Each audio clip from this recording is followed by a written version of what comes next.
A Bíblia fala alguma coisa de títulos honoríficos. Carta aos Colossenses capítulo 4. Comentário de Mário Persona. Eu procurei na internet onde é que fica a cidade de Colossos.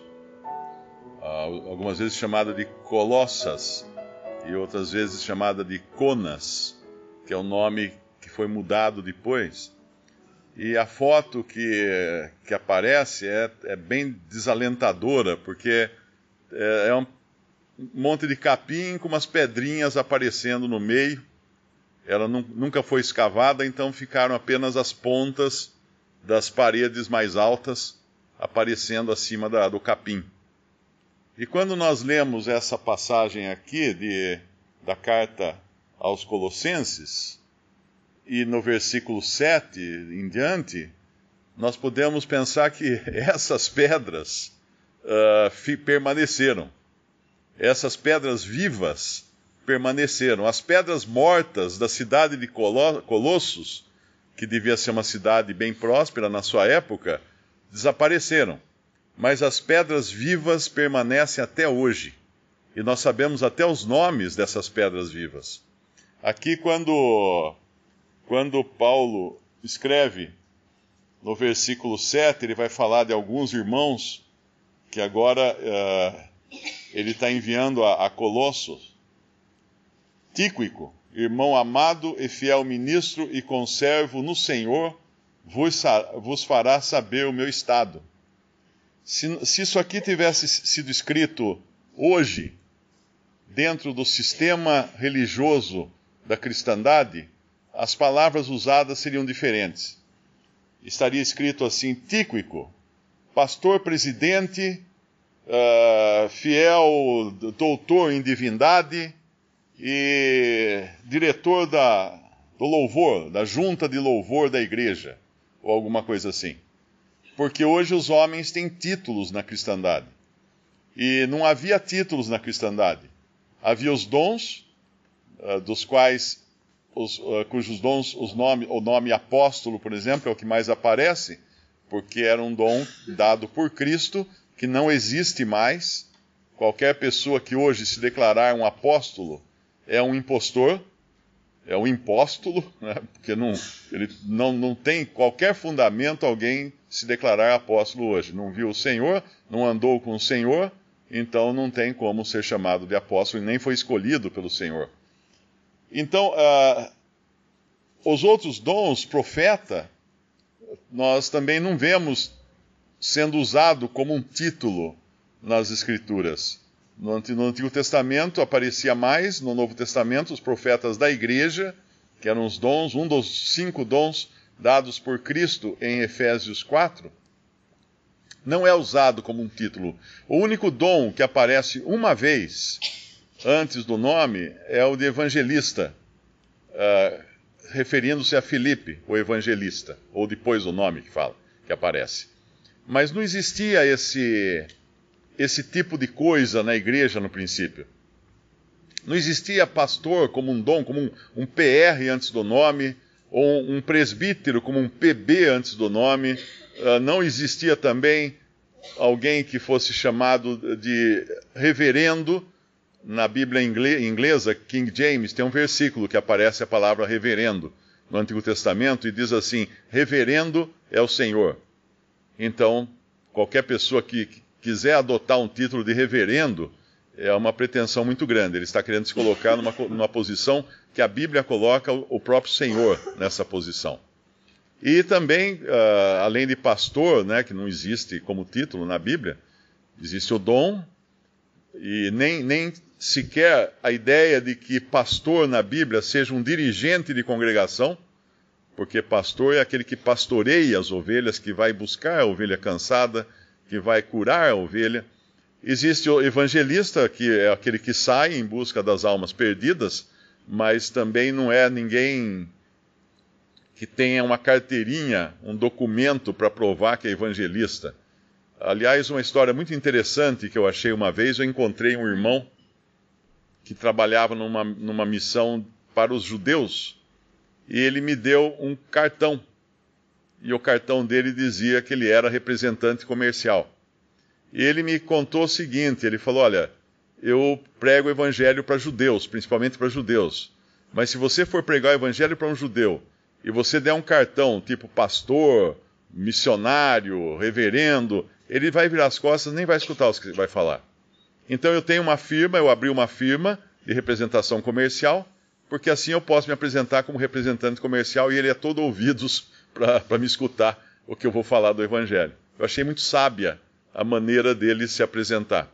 E, por último, mestre ou doutor, que é um dos outros dons lá de Efésios 4, também não é uma coisa do tipo, eu sou doutor em divindade. Imagina alguém que existe na cristandade o título doutor em divindade. O que é um doutor? Um doutor é alguém que sabe tudo sobre um assunto, né? A gente respeita um doutor em física, um doutor em história, um doutor em medicina, em qualquer uma das divisões da medicina, porque é uma pessoa que sabe muito do assunto. É mesmo um professor, não é? Um mestre, ele é mestre, ele fez mestrado. Agora, nada disso tem a ver com os dons de mestre ou doutor de Efésios 4. Então aqui, quando Paulo se refere a esse irmão, Tíquico, olha os títulos que Paulo dá a ele. Títulos que você não consegue nem nas melhores universidades do mundo, nas universidades de teologia, nenhuma tem esses títulos. Irmão amado. Quem é que poderia dizer que fez um curso para se formar em irmão amado numa escola de teologia? Ou fiel ministro. Sim, existem os ministros das escolas de teologia que ordenam o ministro, porque ele ministra. Mas não é disso que está falando aqui. E principalmente o mais forte nesse título não é tanto o ministro quanto é o fiel. Porque o fiel fala de uma qualidade, de fidelidade.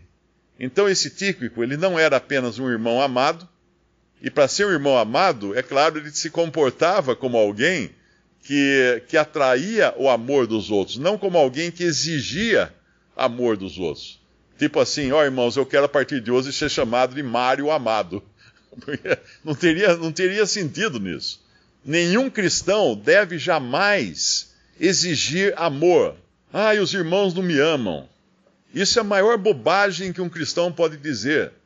Porque o verbo amar na Bíblia não é conjugado dessa forma. Sejam amados. Não, é amai.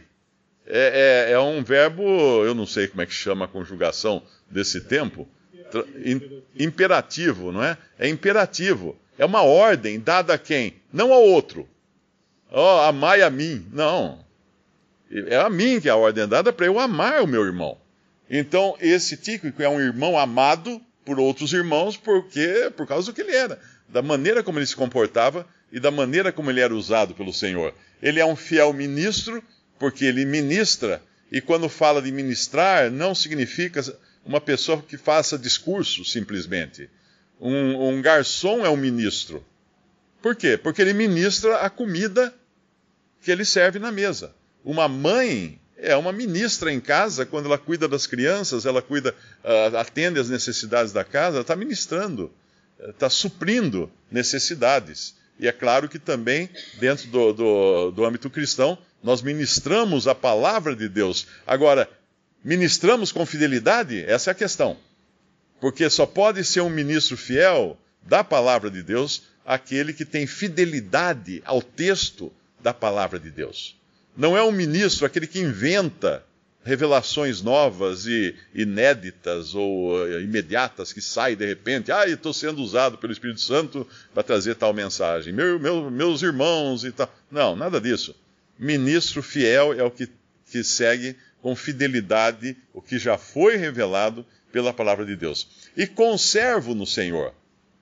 Paulo coloca aqui na verdade, Paulo coloca-se a si mesmo como um servo no Senhor, e Tíquico igualmente um servo no Senhor, juntamente com Paulo. Eles estão ombro a ombro, como a gente pensa quando existe uma batalha, os soldados estão todos juntos, indo na mesma direção, atirando no mesmo alvo.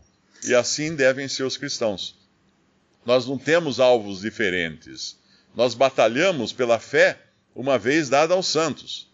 Não batalhamos por uma instituição religiosa, não batalhamos por uma posição melhor diante dos irmãos, não batalhamos por qualquer outra coisa, batalhamos pela fé que uma vez foi dada aos santos. E aqui então ele manda com notícias agora, vos fará saber o meu estado. Manda lá para aqueles irmãos de Colossos, dos quais não sobrou, da cidade não sobrou nada, senão algumas poucas pedras no meio do capim, mas que eles estão hoje na presença do Senhor, são lembrados na presença do Senhor como pedras vivas. E depois ele fala, no versículo 8, então ele explica isso. O qual vos enviei para o mesmo fim, para que saiba do vosso estado e console o vosso coração, juntamente com Onésimo, amado e fiel irmão, que é dos vossos. Eles vos farão saber tudo o que aqui se passa. Esse Tíquico está levando a carta aos Colossenses. Eu acho que é isso que ele estava fazendo, não é? Ele está levando essa carta aqui, essa mesma carta que nós estamos lendo, ele estava levando aos irmãos de Colosso. E junto com ele vai Onésimo. Onésimo, na realidade, ele estava voltando da sua fuga, porque Onésimo era um escravo. Ele tinha fugido, provavelmente ele tinha ido parar lá onde Paulo estava preso, ouviu o evangelho, se converteu, e agora ele volta para o seu senhor, para o seu patrão, levando outra carta. Aqui tem uma carta que vai aos Colossenses, essa aqui, e nós temos depois a carta que Onésimo leva, esqueci agora o nome da carta, a Filemon. Filemon era o patrão de Onésimo. Ele vai levando essa carta, que hoje nós temos o privilégio também de ler essa carta que Onésimo levou a Filemon.